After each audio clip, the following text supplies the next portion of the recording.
XIII wiek był dla Polski okresem burzliwym. Kraj był podzielony na dzielnice, z których każda rządzona była przez innego członka dynastii Piastów. Podział ten osłabiał Polskę, czyniąc ją podatną na zagrożenia zewnętrzne i konflikty wewnętrzne. Rozbicie zapoczątkowała śmierć króla Bolesława Krzywoustego w 1138 roku. Jego testament podzielił kraj pomiędzy synów, tworząc mozaikę częściowo niezależnych regionów. Każdy z książąt próbował umocnić swoją dominację, a brak silnej władzy centralnej prowadził do chaosu. Sąsiednie państwa, takie jak Krzyżacy czy Litwa, często wykorzystywały brak jedności. Wewnętrzne walki utrudniały Polsce stworzenie jednolitego frontu. Sojusze często się zmieniały, a książęta walczyli ze sobą o władzę.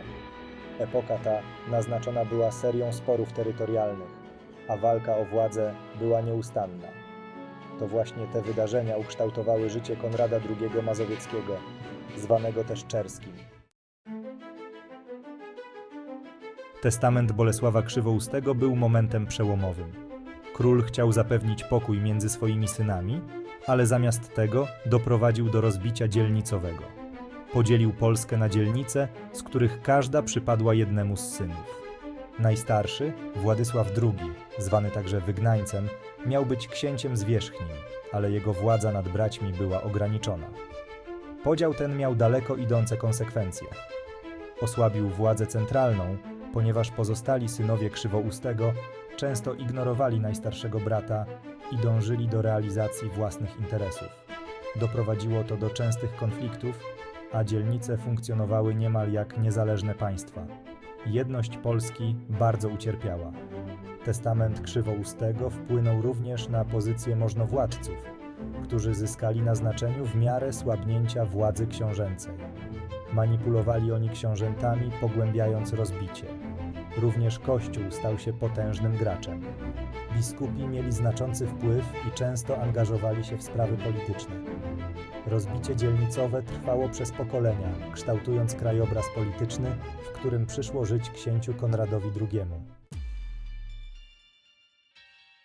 Konrad II Czerski urodził się około 1248 roku jako najstarszy syn Siemowita I, księcia mazowieckiego, i Perejasławy, córki Daniela Romanowicza, księcia halicko-włodzimierskiego. Pierwsza wzmianka o Konradzie pojawia się w 1262 roku, kiedy Mazowsze stało się celem brutalnego najazdu litewskiego. Litewskie wojska pod dowództwem Trojnata przy wsparciu Jaćwingów zaatakowały Gród Jazdów, dzisiejszą Warszawę, gdzie przebywali Konrad i jego ojciec Siemowit. Siemowit I zginął podczas walki. Według jednej wersji został zabity w zamieszaniu bitewnym, a według innej zamordowany przez litewskich napastników. Litwini nie tylko zabili Siemowita, ale także spalili jego ciało, co było wyjątkowo brutalnym aktem w tamtych czasach. Konrad, który miał wtedy około 14 lat, został uprowadzony do niewoli litewskiej.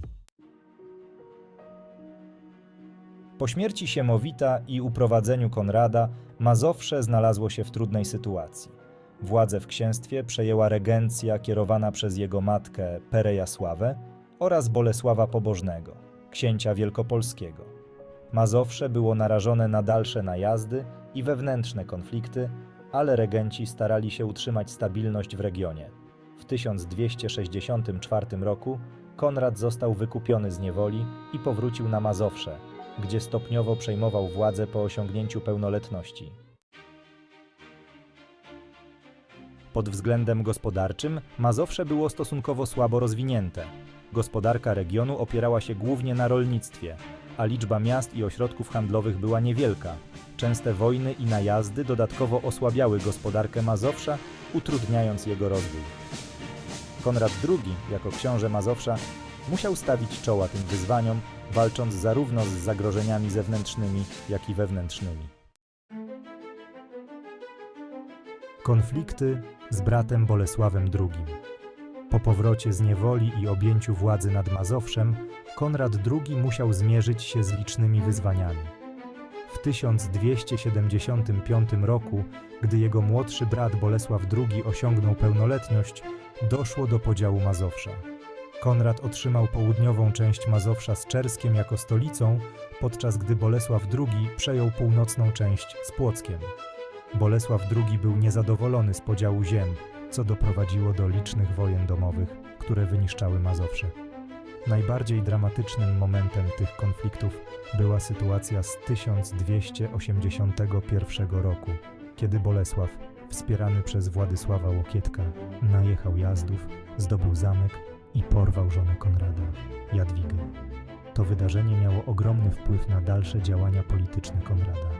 Umożni wykorzystywali ten konflikt, manipulując braćmi i destabilizując region. Ambicje zdobycia Krakowa i konflikty z innymi książętami. Konrad II, mimo trudności, miał wielkie ambicje polityczne, które wykraczały poza granice Mazowsza.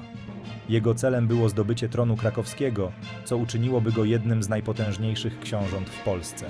W 1282 roku zorganizował wyprawę przeciwko Leszkowi Czarnemu, księciu krakowskiemu, mając nadzieję na przejęcie kontroli nad Małopolską. Mimo początkowych sukcesów, jak zdobycie Radomia i Sandomierza, wyprawa zakończyła się niepowodzeniem. W 1285 roku Konrad podjął kolejną próbę, wspieraną przez małopolską opozycję wobec Leszka Czarnego, w tym przez potężny ród Toporczyków. Bitwa pod Bogucicami zakończyła się klęską dla Konrada, który musiał ratować się ucieczką do Czerska. Mimo tej porażki, Konrad kontynuował swoje dążenia do zdobycia Krakowa. Po śmierci Leszka Czarnego w 1288 roku Konrad próbował wykorzystać chaos w Małopolsce, by zdobyć tron, jednak ostatecznie jego plany się nie powiodły.